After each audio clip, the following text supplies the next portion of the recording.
ছেলেদের কাঁদানো এত সহজ না।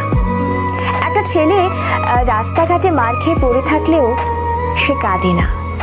তাকে তার বাবা মা ইচ্ছে মতো বকা দিলেও সে কাঁদে না, বরং শান্তি পায়। তাকে ক্লাস টিচার বেদ দিলেও সে কাঁদে না।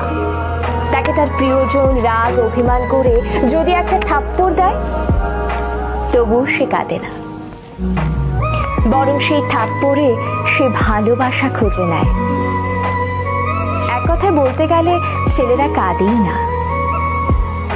ছেলেদের কাঁদানোর একটা সহজ উপায় হলো তাকে অবহেলা করুন, তার থেকে গুরুত্ব কমিয়ে দিন, তার প্রতিটা কথা এবং অনুভূতি হেসে উড়িয়ে দিন, তার ভালোবাসাকে মজা হিসেবে নিন। তবেই ছেলেটি কাঁদবে, তবে রাতে।